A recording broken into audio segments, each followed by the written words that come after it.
Hello everyone, Corey Mitchell here with TradeThatSwing.com, and in this video we're going to look at understanding the 1% risk rule. You'll hear people say that they're going to risk 1% of their capital on a trade, or maybe 2% or 5% or 0.5%.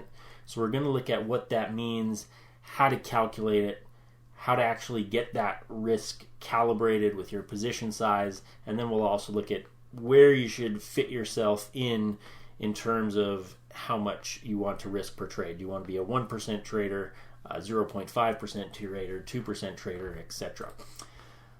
So let's look at what this really means. I think a common misconception is that when you say you're going to risk 1%, people in their head think you're only going to put 1% of your capital into that trade.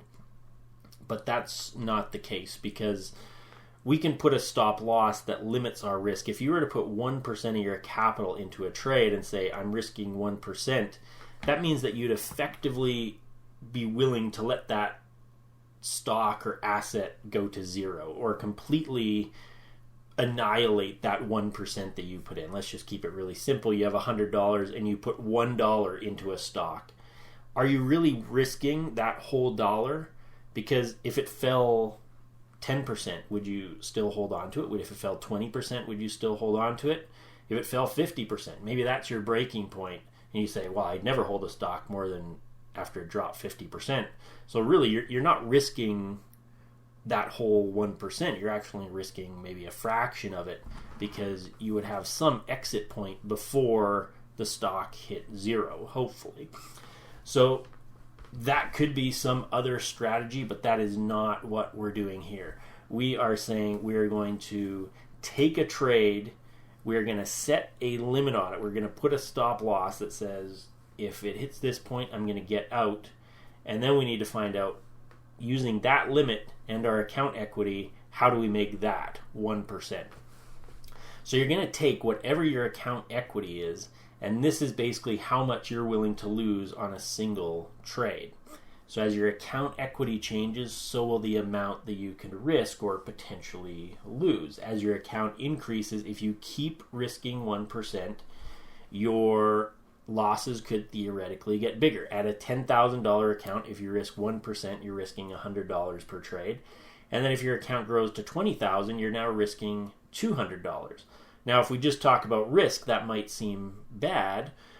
You might think, why would I want to increase my risk? But the more you risk, the more you can make. So we'll talk just briefly at the end, risk-reward ratios. If you're risking 200, ideally you'd try to be making 400 or 600. Whereas when you're making 100, you're trying to make 200, 300, 400. So the more you risk, the potential, the bigger the reward, because if we're going for 2 to 1, 3 to 1, 4 to 1 risk reward ratios, meaning we're trying to make more on our winners than we lose on our losers, then the more we risk, the more we potentially make on those winners. So it works both ways, in the sense that as our account equity is increasing, we are risking more in dollars. We're risking the same percentage, but that dollar amount is going to fluctuate with our account equity. And if we're trading really bad and our account equity is dropping, then we're going to be risking a little bit less, which is probably a good idea if we're not trading very well at the moment. Once we start trading well again, that equity will increase, and then our position sizes will increase. So for day trading, I use 1% of my daily starting equity, and that's how much I risk throughout the day. I don't calculate it for every single trade while day trading. It's just, if you have a $20,000 account and you're willing to risk 1%, just stick with the $200 throughout the day. That's how much you could potentially risk. If you have a $50,000 account, you're at $500 if you're risking 1% per trade. If you're at $10,000, you're at $100. And just trade that throughout the day. For swing trading, I will calculate it per trade. If I'm taking 2 trades on the same day and my equity's changed a tiny bit, I'll just use the same as well. But if you're taking trades on different days, then just calculate 1% of your equity. That's your risk that you can lose on that trade.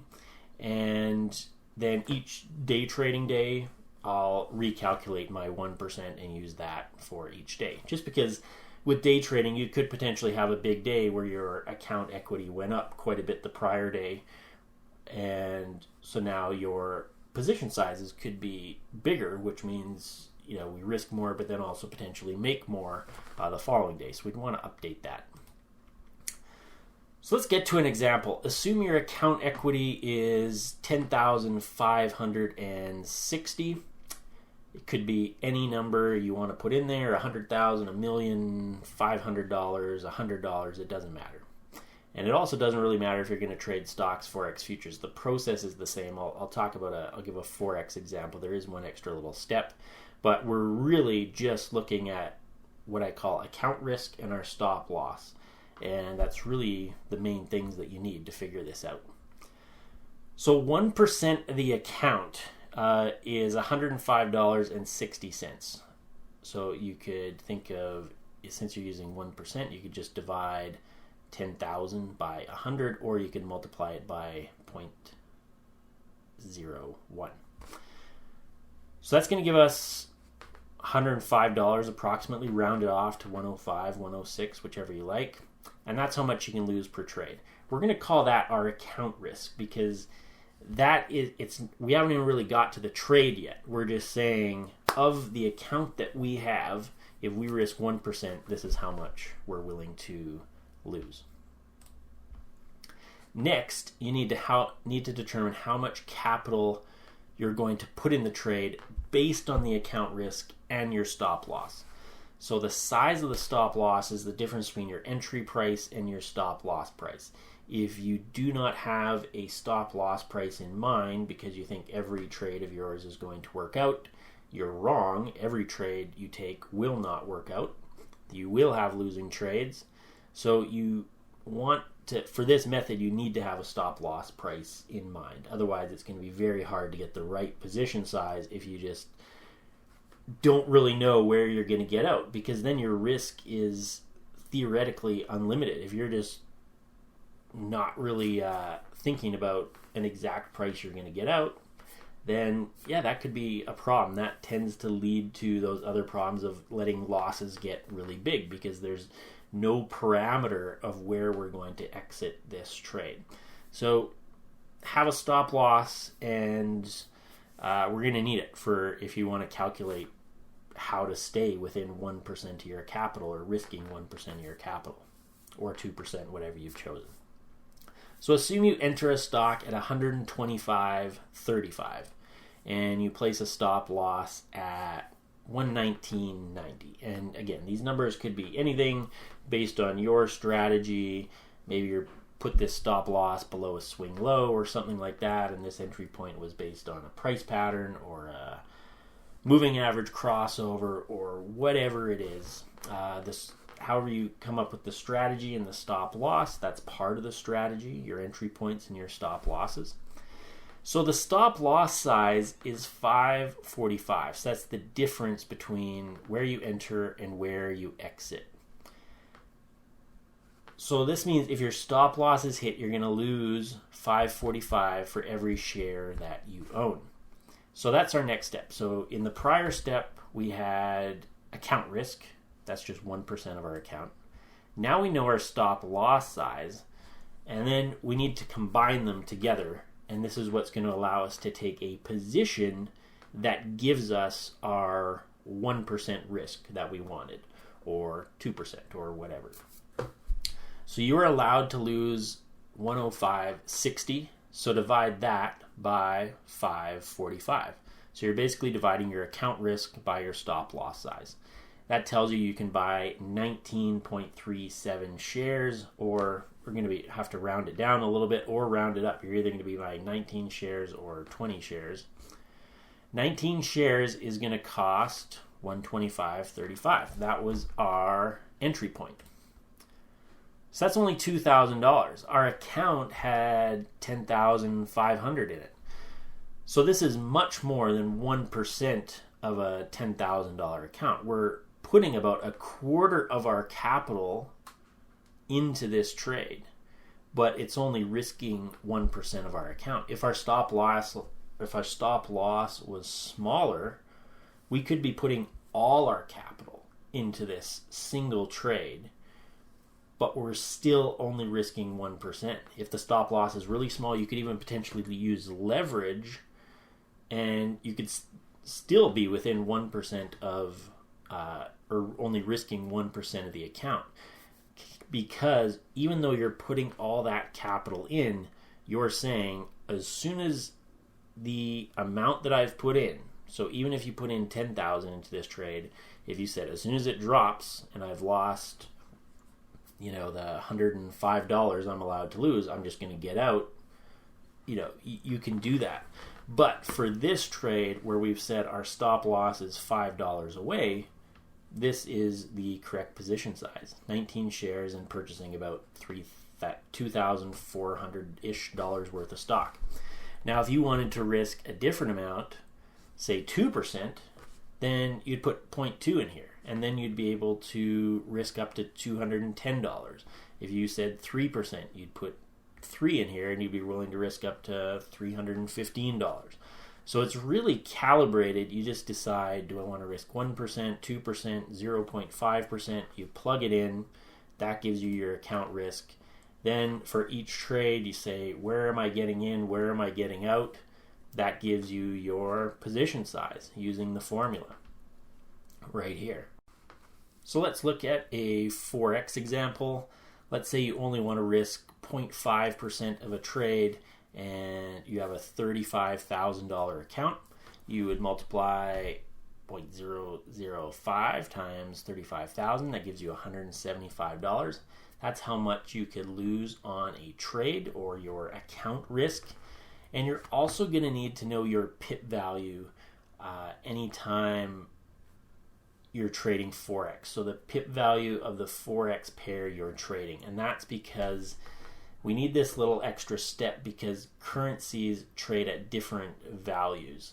If in stock trading you trade one stock, let's say you have a US account, you buy one stock, it's priced in US dollars. You buy another stock, it's priced in US dollars. So each dollar is worth the same.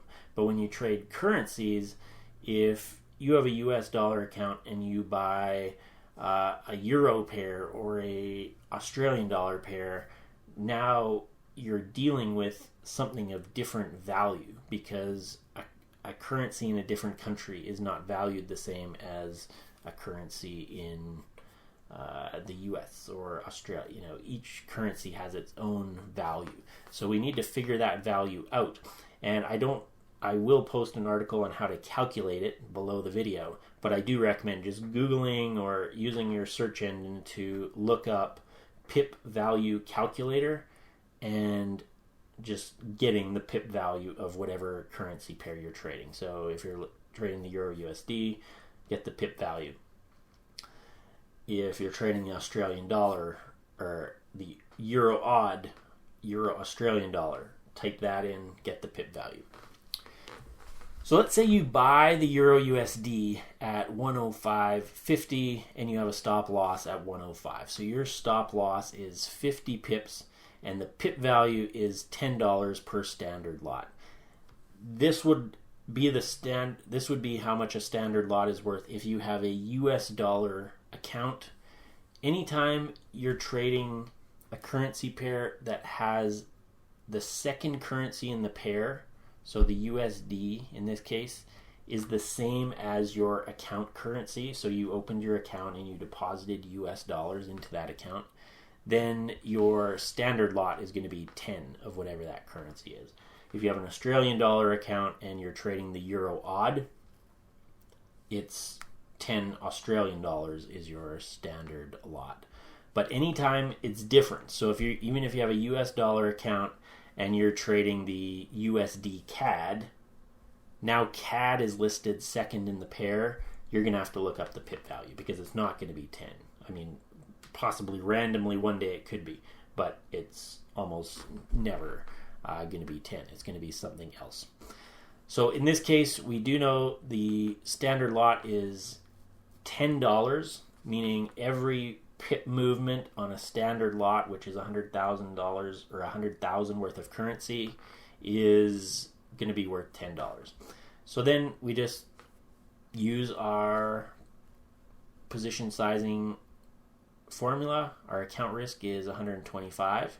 We have a 50 pip stop loss times $10 per pip, which gives us spits out 0.35 standard lots or 35 mini lots. How do we know it's standard lots? Because we use the pip value for a standard lot. If you put the mini lot amount in there, mini lot pip value, that would be $1.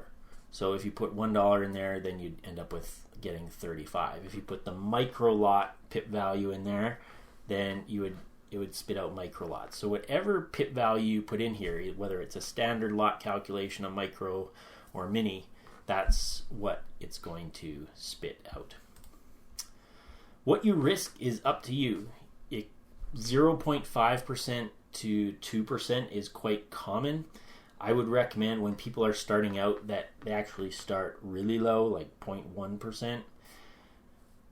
That's opposite of what most people are tempted to do. On a really small account, if you have $100 in there, most people are tempted to risk more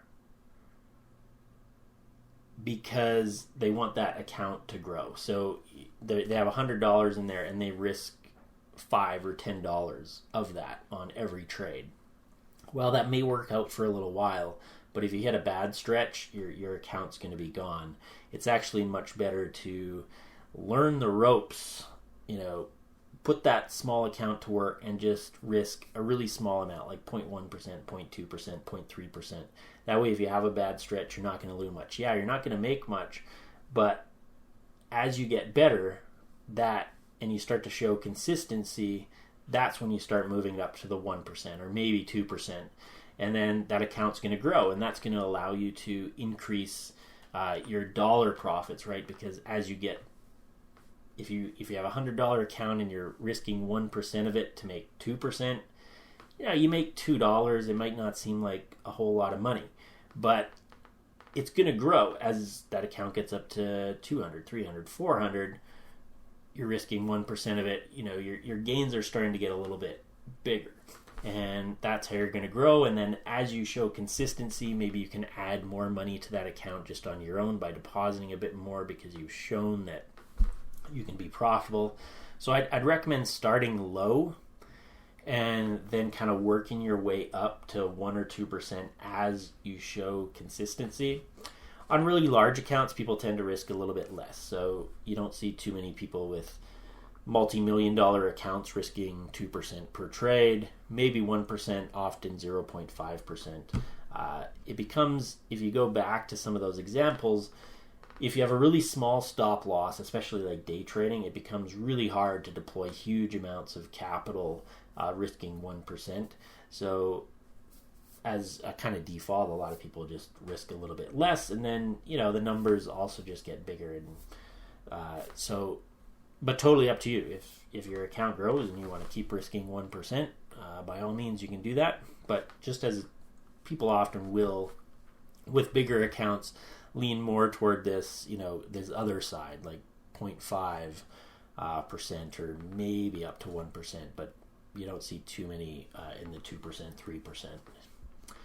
Profits are typically a multiple of what you risk. So this is why it's beneficial to grow that account. If you risk 1%, your dollar profits are going to grow over time if you're making more on your winners than you're losing on your losers. So just for me, if I'm risking 1% of my capital, I expect to make 2% or more on my capital to even bother putting that in. So that comes down to strategy and knowing your system. But unless I'm like looking at that trade and thinking, yeah, I'm putting some money at risk here, I want to expect to make at least double that. If I don't think that, then I'm not going into that trade. So I want to be making more on my winners than what I lose on my losers. Finally, let's look at, are there exceptions to the 1% risk rule? Yes. This formula may tell you to put all your capital into a single trade, or as I mentioned briefly earlier in the video, it may even tell you to put more capital than you have, which would require leverage. So this would happen if you have a really small stop loss on a trade. Risking 1% of your capital with that tiny stop loss, it may say, yeah, put 2-3 times as much capital as you have. You'll still be limited to 1% risk if you get out at your stop loss. There's a problem, though, is certain situations occur where it may not always be possible to get out at your stop loss. So if I'm day trading, I'm totally fine putting all my capital into one trade. I'm sitting there, the market's open, it's trading. I will step aside and close out positions if there is a major news event, because I do not want to be stuck in what I call a price gap event or a gap price event. So I'll close out trades. If I'm day trading, I will take big positions using all my capital because I know I can control the risk to 1%, assuming, yes, I know when major events are coming out in the day. You have an economic calendar, you have earnings calendars. You can see when these major events are scheduled, and I'll close out my position, stop trading, the news comes out, and then I start trading after that.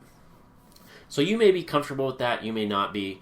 You can, of course, then that lets you know. Maybe if you said you were okay risking 1% and it's giving you these big positions day trading and you're not comfortable with it, that tells you where on that spectrum you stand. You should not actually be risking 1% if you're uncomfortable with it.